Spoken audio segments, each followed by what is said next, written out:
Welcome to this remarkable frontier chronicle, where forgotten wisdom and unexpected innovation collide with tradition in ways that would forever change the course of local history. Before we begin, tell us in the comments where you're listening from and the exact time of day or night you found this story. It's always fascinating to see how far these frontier tales travel and when they reach you. November 1838. The wind howled across the Dakota Territory, scouring the rolling prairie like an invisible hand. Samuel Thatcher stood in the doorway of his newly constructed cabin, watching dark clouds gather on the western horizon. Unlike the other settlers who had established homesteads along Crawford Creek that spring, Thatcher's door didn't swing inward as convention dictated. It opened outward, secured by an elaborate system of wooden latches and braces that his neighbors found peculiar, if not downright foolish. "You'll regret that door come the first heavy snow," Thomas Whitfield had warned him back in August when the cabins were being raised. "Snow'll pile against it, and you'll be trapped inside like a rabbit in a snare." Thatcher had simply nodded, continuing his work without argument. The 43-year-old former carpenter from Pennsylvania wasn't one for debates or explanations.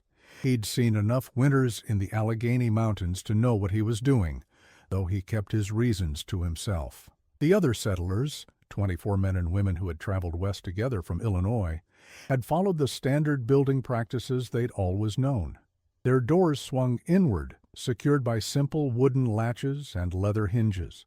Their cabins were nearly identical, single-room structures approximately 16 feet square, with packed earth floors, and small glassless windows covered with oiled paper that let in meager light. The settlement had taken root in a gentle valley, near where Crawford Creek joined the wider river. The location offered good water access, patches of timber for building, and promising soil for crops. County records from Fort Pierre noted the establishment of the settlement with a single-line entry, Crawford Creek Settlement, established May 1838. The entry made no mention of Thatcher's unusual cabin, situated slightly apart from the others, on a small rise overlooking the creek. Samuel Thatcher had arrived at the wagon train's gathering point in Springfield, Illinois, just 2 days before departure. No one knew much about him except that he hailed from the mountains of Pennsylvania and had spent time as a carpenter, a trapper, and according to whispered rumors, had lived among native tribes for a time. He kept to himself during the journey west, rarely joining the evening campfires, though he proved invaluable during river crossings and when wagons needed repair. He had a way with tools that spoke of decades of practical experience, and hands that seemed to understand wood on an instinctive level. When the group reached the Dakota Territory and established their claim along Crawford Creek, Thatcher selected a plot slightly removed from the others on elevated ground that some considered less desirable due to its distance from water. "Man likes his solitude," James Cain had remarked when Thatcher staked his claim. "Can't fault him for that, long as he pulls his weight." And pulled his weight he did. Thatcher worked alongside the others during the communal cabin raising, offering quiet suggestions on notching techniques and roof structures that some heeded and others ignored. He helped dig the community well and assisted in clearing fields for the first plantings, but when it came to his own cabin, he worked alone and in ways that sometimes baffled his neighbors. That first summer had been a season of optimism. The settlers broke ground, planted what crops they could, and established the rhythms of frontier life. They formed a loose community, helping each other raise barns and cabins, sharing tools and knowledge. Letters sent east spoke of promising harvests and plans for expanding the settlement the following year. Martha Cain, wife of the settlement's unofficial leader, James Cain, wrote to her sister in Illinois, "The land proves more bountiful than we dared hope. Though the work is backbreaking, we are making a home here that we can be proud of." By September, the prairie grasses had turned golden, and the settlers harvested what the short-growing season had provided. Food stores were modest but adequate, if carefully rationed. The The settlement would make it through winter. The community had constructed a shared root cellar, dug 8 feet into the ground, and carefully reinforced with timber beams from the nearby woods. The settlement's inventory, meticulously recorded in James Cain's ledger, listed 320 bushels of corn, 180 bushels of wheat, 95 bushels of potatoes, and varying amounts of preserved vegetables and dried meat. Samuel Thatcher kept largely to himself, though he wasn't unfriendly. He simply operated on the periphery of the small community. His cabin differed from the others in more ways than just the door. The walls were constructed of hewn logs rather than round ones fitted together with greater precision. The roof extended further at the eaves, creating a small sheltered area around the perimeter. Most notably, his fireplace and chimney, constructed from river stones mortared together with clay, were positioned on the western wall rather than the traditional north or east placement. When Thomas Whitfield inquired about this choice, Thatcher had replied simply, "The wind comes hardest from the west." What the others couldn't see were the less visible preparations Thatcher made as summer waned.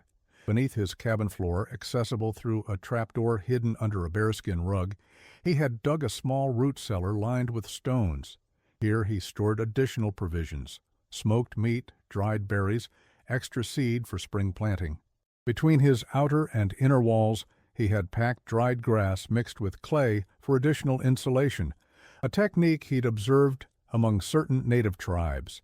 His window shutters, unlike the simple wooden panels used by his neighbors, were lined with layers of hide and fabric that could be secured tightly against winter drafts.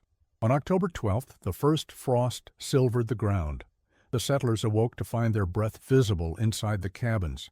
Women pulled stored woolens from trunks, and men turned their attention to cutting additional firewood. The settlement had established a rotation for this task, with teams of 3 men venturing to the woodlot daily. Thatcher participated in this communal work, though he continued to stockpile wood at his own cabin at a rate that some found excessive. "Man's building a fort of firewood," Jacob Wheaton remarked one evening at a community gathering in the Cain's cabin. "I has enough to last 3 winters already." "Let him be," James Cain had responded. "Better too much than too little, where firewood's concerned." What Cain didn't mention was his own growing concern about their collective wood supply. The settlement had underestimated the amount needed to heat their cabins through a Dakota winter, and the nearest substantial woodland was nearly 4 miles away. The twice-daily trips were becoming more difficult as temperatures dropped and daylight hours shortened. Thatcher's personal stockpile, which now formed a substantial windbreak on the western side of his cabin, represented foresight that Cain privately wished more settlers had shown. The first light snow fell on October 28th, dusting the prairie like powdered sugar. As temperatures dropped further, the settlers eyed the sky with measured concern. Snow this early wasn't unheard of, but it raised the specter of a hard winter ahead. That evening, Samuel Thatcher was spotted reinforcing his peculiar door, adding additional braces and ceiling gaps with a mixture of clay and horsehair. Several days later, he spent an entire afternoon attaching thick leather straps to the exterior, creating a system that allowed the door to be sealed exceptionally tight when closed. William Abbott had laughed at this. "Man acts like he's preparing for the end times, not just winter." In the county records office at Fort Pierre, a weather log kept by the territorial surveyor noted, "Oki ter 29, 1838, early snow across the region." Barometric readings suggest unsettled conditions ahead. If native accounts are to be credited, signs point to an unusually severe winter. November arrived with increasingly bitter temperatures. The creek developed ice along its edges, and the ground froze solid.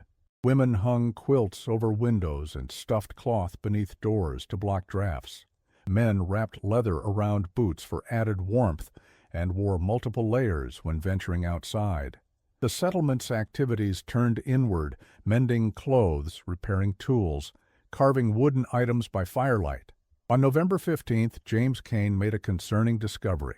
The settlement's food stores, carefully inventoried and planned to last until spring, were being depleted faster than anticipated. "We've consumed nearly a quarter of our winter supplies," he announced at an impromptu meeting. "At this rate, we'll face shortages by February." Rationing measures were implemented immediately. Meals became simpler, portions smaller. The weekly hunters, Whitfield, Abbott, and young Daniel McPherson, redoubled their efforts, though game had grown scarce with the colder weather. It was during this period of growing anxiety that wolves were first spotted near the settlement. Not the occasional lone predator that might be driven off with shouts and firebrands, but a pack, at least 8 strong, according to Daniel McPherson, who had observed them from a distance while hunting. They moved like shadows across the snow-dusted prairie, their howls carrying on the night wind. "Never seen so many together," he reported gravely, "and they look lean, hungry. Bad combination."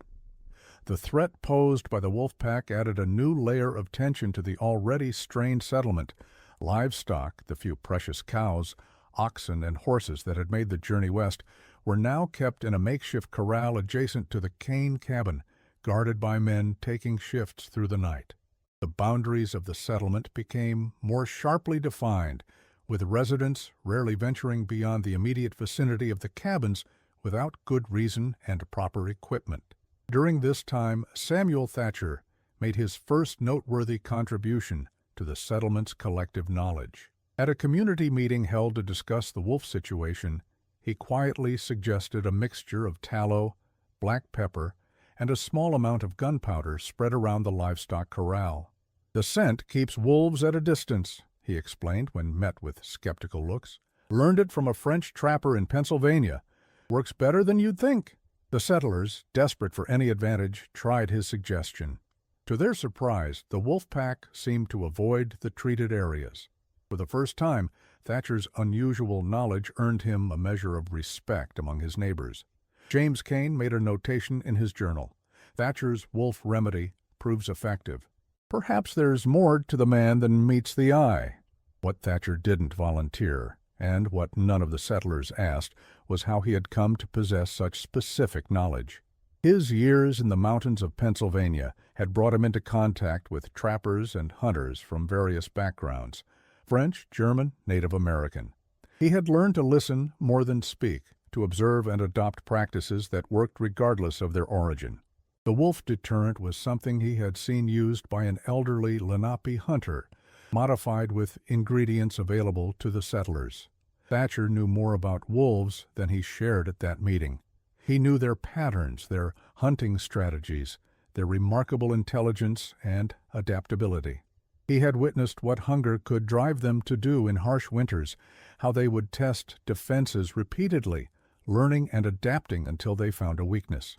The mixture he had suggested would help temporarily, but if the winter proved as harsh as he feared, more substantial measures would be needed.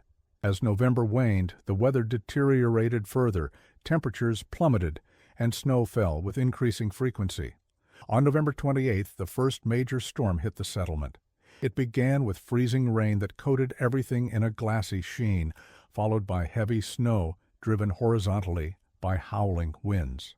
For 36 hours, the storm raged unabated. The settlers huddled around fireplaces, feeding precious logs into the flames to maintain warmth. Outside, the wind shrieked between cabins, finding every crack and gap in the hastily constructed walls. Snow accumulated rapidly, drifting against doors and windows. By the second morning, several settlers found themselves temporarily trapped, unable to force their inward opening doors against the weight of snow that had piled against them. Jacob Wheaton's situation was the worst. His cabin, situated on slightly lower ground, had snow drifts nearly 4 feet high against the door. He spent hours digging from the inside out, removing snow through a window until he could finally force the door open. The delay meant his fire had died down considerably, and by the time he emerged, his face was pale with cold and exhaustion. When the storm finally passed, the settlers emerged to find a transformed landscape. The prairie had disappeared beneath a white blanket, with drifts taller than a man in some places. Paths had to be laboriously shoveled between cabins. The livestock corral was nearly buried, and 2 precious chickens had frozen to death despite being brought inside a storage shed. It was in the storm's aftermath that the settlers first noticed something peculiar about Samuel Thatcher's cabin. While they had struggled with snow-blocked doors, Thatcher had experienced no such difficulty. His outward opening door, ridiculed during construction, had remained functional throughout the storm. The extended eaves had prevented snow from piling directly against the walls, and the western-facing fireplace had maintained heat more efficiently against the prevailing wind. Thomas Whitfield, trudging through knee-deep snow to check on his neighbor, found Thatcher calmly going about his business, his cabin notably warmer than others in the settlement. "Your door," Whitfield remarked, stamping snow from his boots. "It worked just as you planned, didn't it?" Thatcher nodded. "Learned it in the mountains. Outward opening door can't be blocked by snow. The leather seals keep out drafts better, too." What Thatcher didn't say was that the door design had come from bitter experience. During his second winter in the Pennsylvania mountains, a sudden storm had trapped him in a poorly constructed cabin for nearly 2 days, the inward opening door blocked by drifting snow. By the time he had managed to dig his way out through a window, frostbite had claimed 2 of his toes. The lesson had been painful but clear. In frontier environments, conventional wisdom sometimes needed to be reversed. This was the beginning of a subtle shift in how the settlement viewed Samuel Thatcher. His peculiarities, once seen as eccentricities, now appeared to be born of hard-won experience. Several people approached him in the following days, inquiring about modifications they might make to their own cabins. Thatcher offered advice freely, though it was often too late in the season to implement major changes. December brought even harsher conditions. Temperatures rarely rose above freezing, and the snow remained a permanent feature of the landscape. The wolf pack grew bolder, venturing closer to the settlement at night. Their howls became a regular feature of the darkness, setting nervous settlers to checking locks and latches with renewed vigilance. On December 12th, disaster struck. Daniel McPherson, returning from checking trap lines just before dusk, was attacked less than 100 yards from the settlement. The wolves, driven by hunger and emboldened by numbers, had surrounded the young man. His screams brought settlers running, and the wolves scattered, but not before inflicting serious wounds to his leg and arm. "They came from nowhere," he gasped as James Kane and Thomas Whitfield carried him to the Kane cabin, "like they'd been waiting." Sarah Abbott, who had some medical knowledge from her years as a midwife back east, tended to his wounds with what limited supplies were available. The injuries were severe, deep punctures and tears that required stitching with crude needles and thread meant for leather work. Infection set in despite her efforts, and for several days, Daniel's life hung in the balance. The settlement had no doctor, no antiseptics, no pain medications beyond whiskey and willow bark tea. During this crisis, Samuel Thatcher appeared at the Kane cabin with a small leather pouch. Inside was a greenish paste that smelled strongly of herbs and pine. "For the wounds," he said simply. "Keeps the corruption out."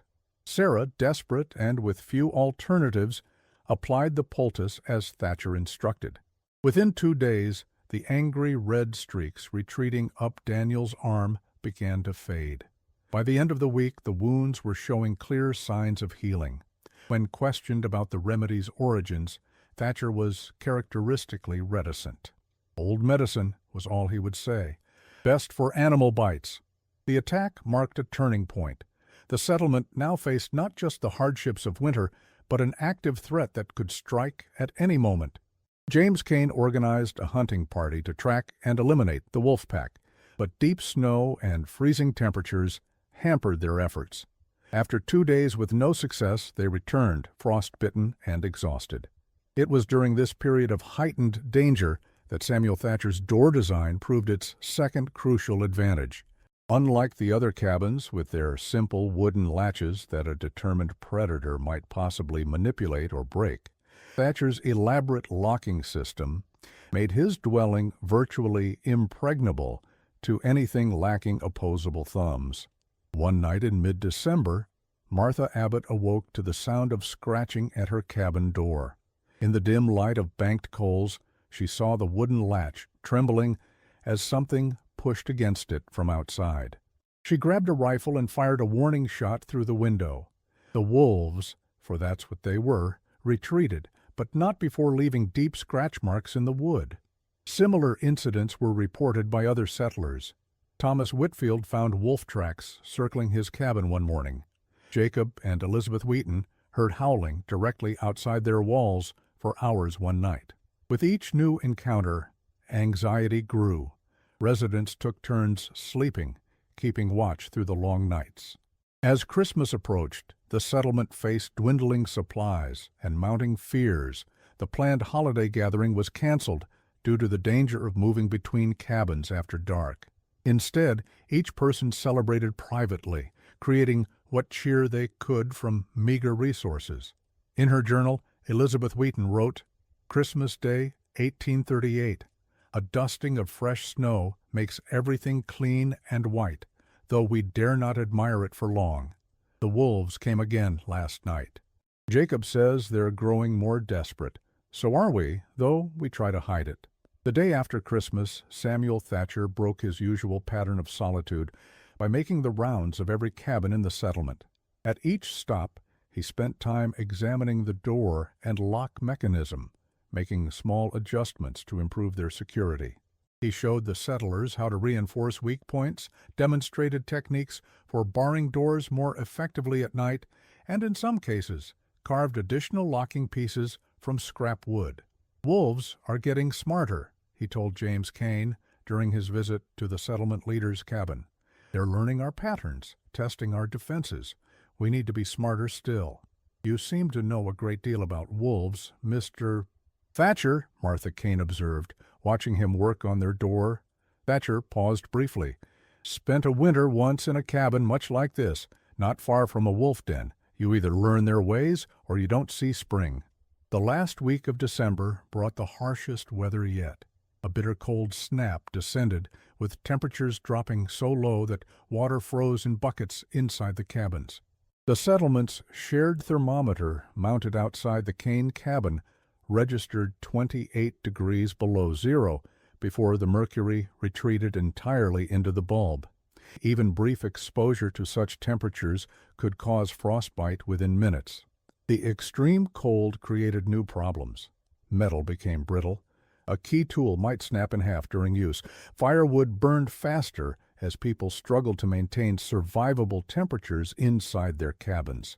Even breathing the outside air could be painful, the moisture in lungs seeming to crystallize with each inhalation. Movement between cabins was severely restricted, limited to only the most essential trips and always with multiple layers of protection. On the night of December 29th, the wolves made their boldest move yet. Shortly after midnight, Jacob Wheaton was awakened by the sounds of frantic activity at the livestock corral. Grabbing his rifle, he opened his cabin door to investigate, and found himself face to face with 3 wolves that had broken through the makeshift fence. Behind them, more wolves were circling the panicked livestock. Jacob's shouts roused the settlement. Men emerged from cabins with rifles and axes, firing into the darkness. The wolves scattered, but not before killing 2 vital milk cows and severely injuring one of the work oxen. The loss was devastating, not just for the immediate reduction in food security, but for what it meant for spring planting. Without sufficient oxen, how would they plow? In the chaotic aftermath, as the settlers huddled in their cabins, listening to the continued howling from the darkness beyond, Samuel Thatcher made a decision that would ultimately change the course of the settlement's history. Shortly before dawn, he left his cabin, making his way through deep snow to James Kane's dwelling. There, he proposed a plan. County records preserved in the Fort Pierre archive contain a single document related to this proposal, a crude diagram drawn on the back of a land deed, showing the design for a modified cabin door. The drawing, attributed to S. Thatcher, Crawford Creek Settlement, and dated December 30th, 1838, depicts an outward opening door with multiple reinforcing bars, leather weather stripping, and a unique double latch system that could be operated from either side but required opposable thumbs and knowledge of the mechanism. What the document doesn't capture is the debate that must have occurred in James Cain's cabin that morning. The settlement's unofficial leader was known for his conservative approach to innovation, preferring tried-and-true methods over experimentation. Yet the dire circumstances, dwindling supplies, ongoing wolf attacks, and the brutal cold demanded new solutions. "It won't be easy," Thatcher explained, his finger tracing the diagram he had sketched. "Every cabin will need to be modified. Doors remounted to swing outward, new frame pieces added for strength. The latching system is complex, needs to be done right or it won't hold against a determined predator." "That's a lot of work in this weather," Cain observed, studying the drawing. "Materials we may not have." "We can salvage what we need from the storage shed and animal pen," Thatcher replied. "Those aren't critical now. And yes, it's work, but so is burying our dead if we do nothing." Martha Cain, who had been listening silently, placed a hand on her husband's arm. "James, we've tried everything else. The wolves took 2 more chickens last night from the community coop. It's only a matter of time before someone gets seriously hurt, or worse." She didn't finish the sentence. She didn't need to.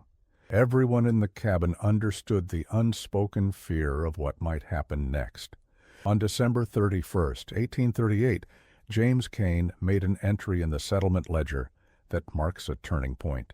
Resolved to implement Thatcher's door design on all cabins. "Work to begin tomorrow. If weather permits, God willing, this will secure us against the wolves until spring." The new year of 1839 dawned clear and frigid, with the sun casting long blue shadows across the snow-covered prairie. The settlement began its most ambitious project since the initial cabin-raising months earlier. Under Samuel Thatcher's direction, teams of men moved from cabin to cabin, modifying doors to match his design. Wood was salvaged from non-essential structures. Leather for weather stripping came from stored hides originally intended for spring footwear. The work was slow and difficult in the bitter cold, with men rotating frequently to warm frozen hands by the fire. Elizabeth Abbott's journal entry from January 3rd describes the process. "The men worked on our door today, such a complex system of latches and braces. Samuel Thatcher oversaw every detail, insisting on precision I would never have thought necessary. William says the man knows things about winter that the rest of us are only beginning to learn." The women of the settlement contributed equally to the effort, melting precious tallow to mix with pine pitch for sealing gaps, sewing leather straps with crude bone needles, preparing hot meals for the workers despite dwindling food supplies. Everyone took on specific tasks, from sorting nails salvaged from dismantled structures to gathering pine needles for an aromatic paste that Thatcher claimed would further deter wolves when applied around door frames. Not everyone embraced the modifications with equal enthusiasm. Jacob Wheaton, known for his stubborn adherence to tradition, initially resisted changes to his cabin door. "Been building doors one way my whole life," he argued during a community meal. "Seems foolish to change now based on one man's notions." Thomas Whitfield, once skeptical himself, had become Thatcher's staunchest advocate. "Your way nearly got you frozen after the last storm," he reminded Wheaton, "and that was just snow. Wolves are smarter than snow, Jacob." The exchange, recorded in James Cain's journal, highlights the tension between tradition and adaptation that characterized frontier life. Ultimately, Wheaton relented, allowing the modifications after his wife, Elizabeth, intervened. By January the 7th, all the cabins in the settlement had been modified according to Thatcher's design. The impact was immediately noticeable. The new doors sealed more effectively against drafts, noticeably improving interior temperatures. Firewood consumption decreased as cabins retained heat better. Most importantly, the new locking mechanisms provided security against the increasingly desperate wolf pack. Throughout January, the wolves continued to prowl the settlement, but no further livestock were lost, and no cabins were breached. The scratches on doors and windows testified to their attempts, but Thatcher's design held firm.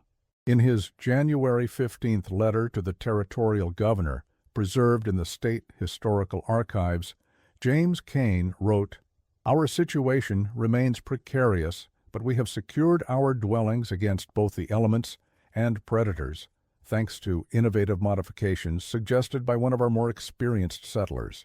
What Cain's letter didn't detail was how the security provided by the modified doors had unexpected psychological benefits. People slept more soundly, no longer waking in terror at every howl. Though still vigilant, they could occasionally relax their guard enough to engage in small comforts, reading aloud from precious books brought from back east, sharing stories and songs, maintaining some semblance of normal life despite the harsh conditions outside. Samuel Thatcher, having shared his most valuable knowledge with the settlement, might have withdrawn back into his habitual solitude.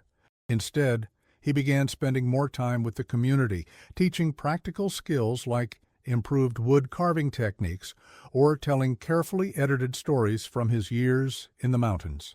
Sarah Abbott's journal entry from January 20th notes, "St. spent the evening with us again. He showed us his method for making a more efficient oil lamp using rendered fat.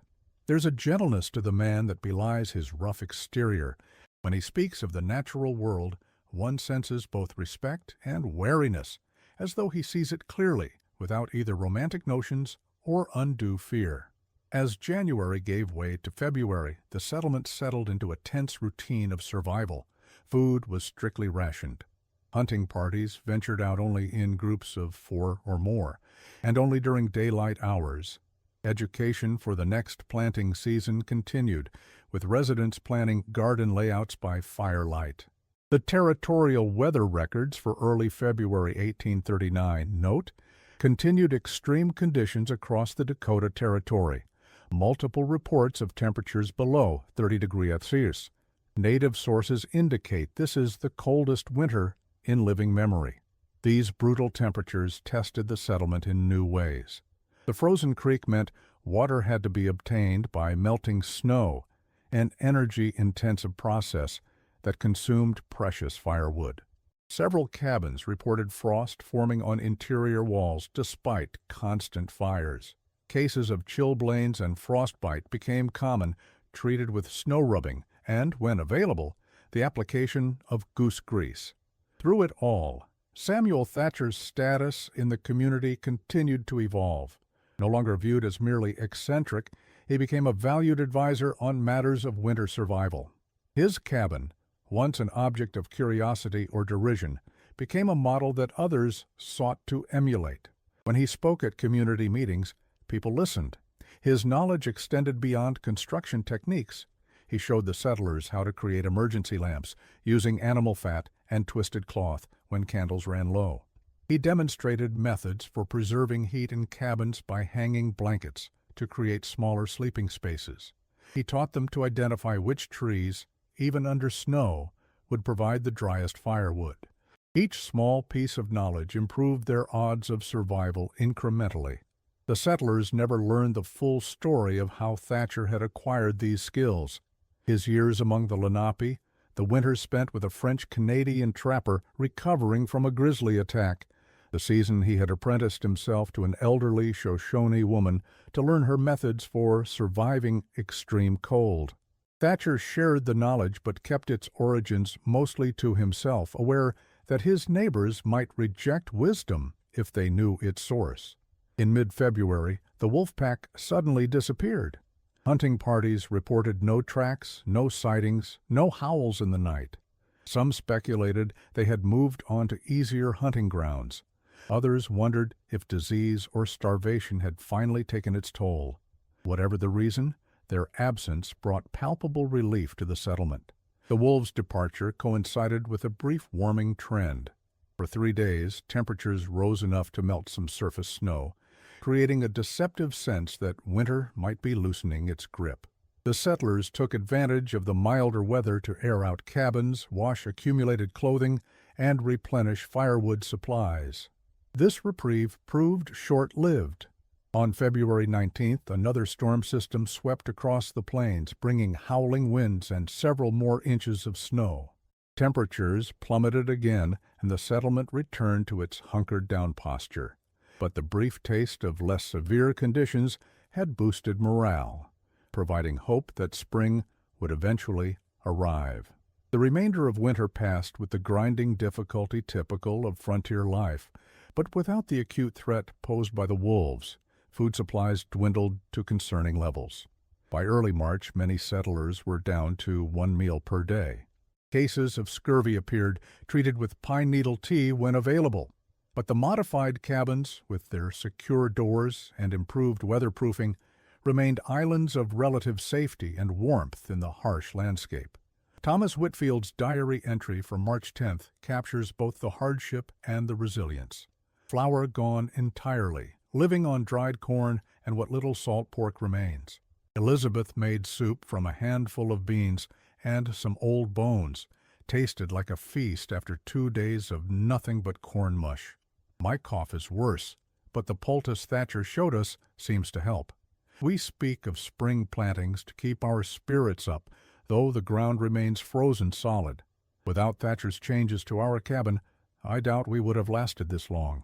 The cold finds every weakness, just as the wolves did, but we have fewer weaknesses now. Spring came late to Crawford Creek in 1839. The first real thaw didn't arrive until early April, nearly a month later than usual. When it finally came, the snow melted rapidly, transforming the prairie into a sea of mud and swelling the creek to twice its normal size. The settlement faced new challenges: flooding in lower-lying cabins, including the Wheatons' dwelling, and the difficult task of preparing fields for planting with reduced livestock and weakened bodies. Yet they persevered. County records from Fort Pierre note the arrival of the first supply wagon on April the 28th, 1839, bringing seeds, tools, and news from the outside world.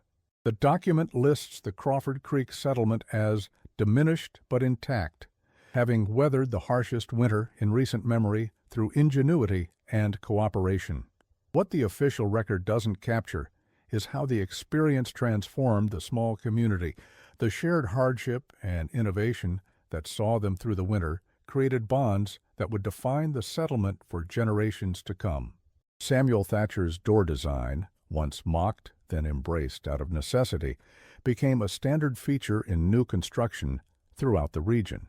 In May 1839, as the settlement planted its second-year crops, James Cain formalized what had already occurred in practice. He appointed Samuel Thatcher as the settlement's official master builder, responsible for overseeing all new construction and modifications to existing structures. The position came with a small stipend drawn from community resources and, more significantly, formal recognition of Thatcher's expertise. The spring and summer of 1839 brought new settlers to Crawford Creek, drawn by reports of fertile land and strengthened by the presence of an established community. When these newcomers arrived, they found a settlement unlike others they had seen on their journey west. The cabins, with their outward opening doors and extended eaves, presented an unfamiliar profile.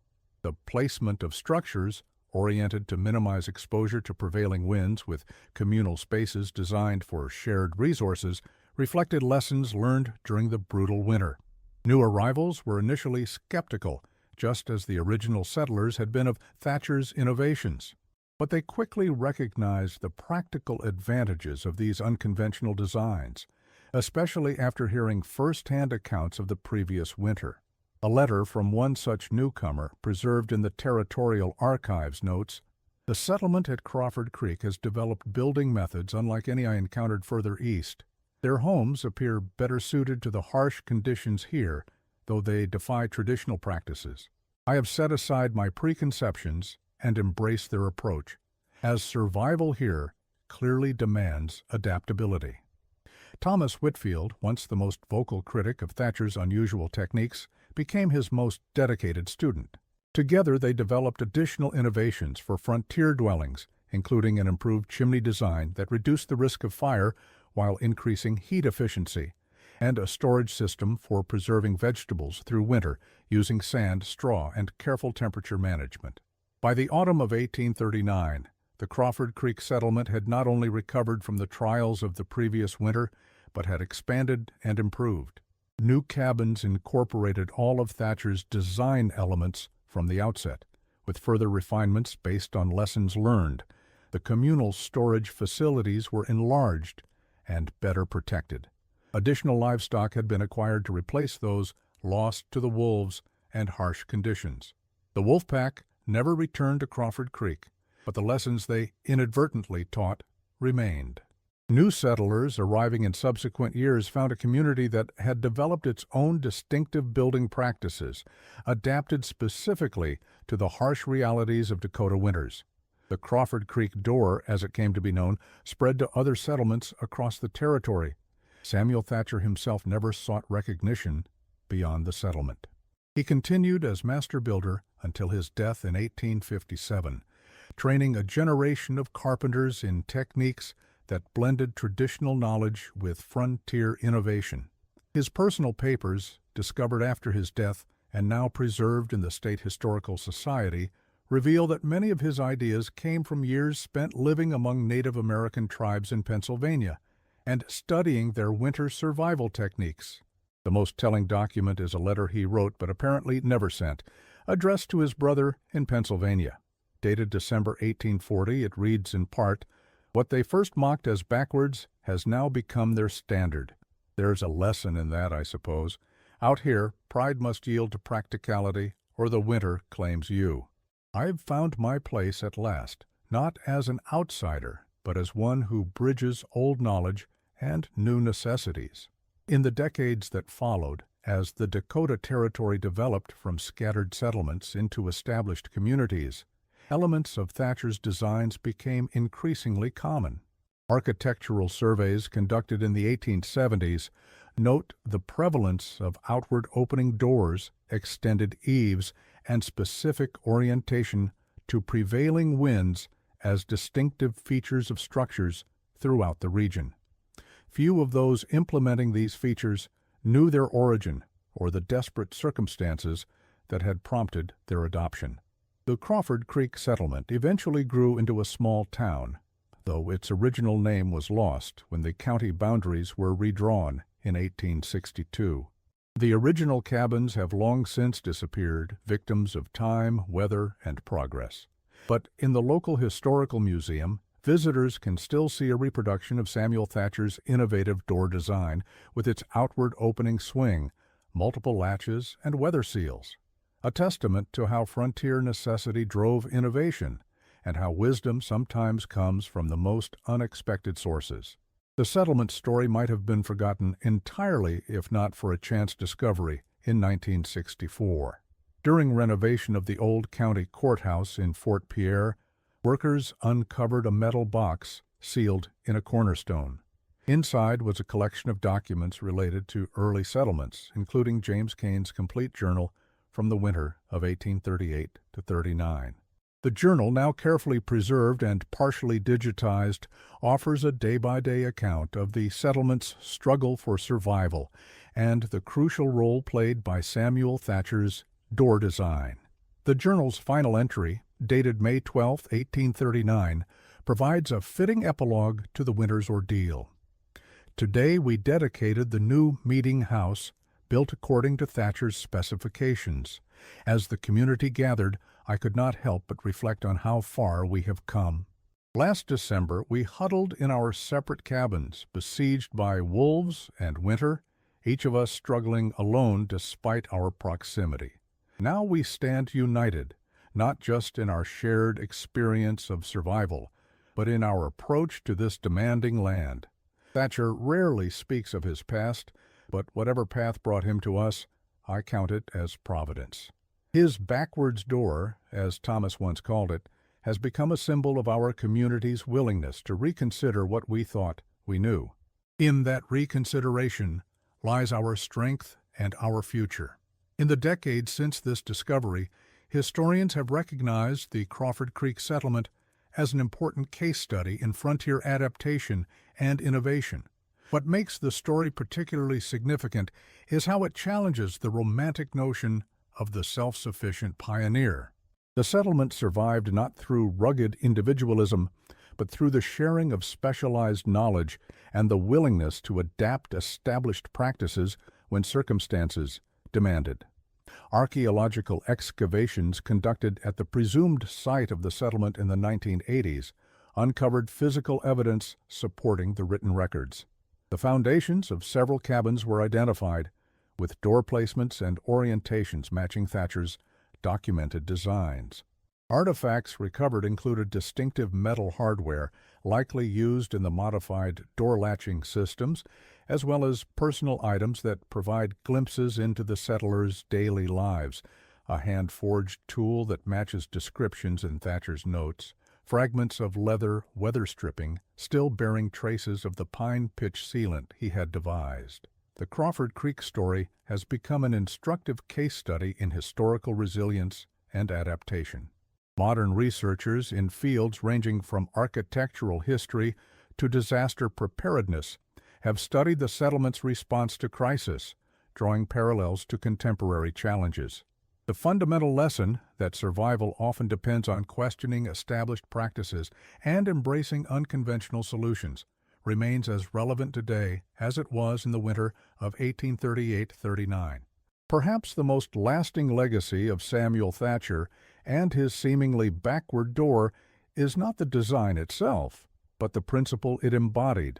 On the frontier, survival often depended on questioning conventional wisdom and embracing solutions that might initially seem counterintuitive.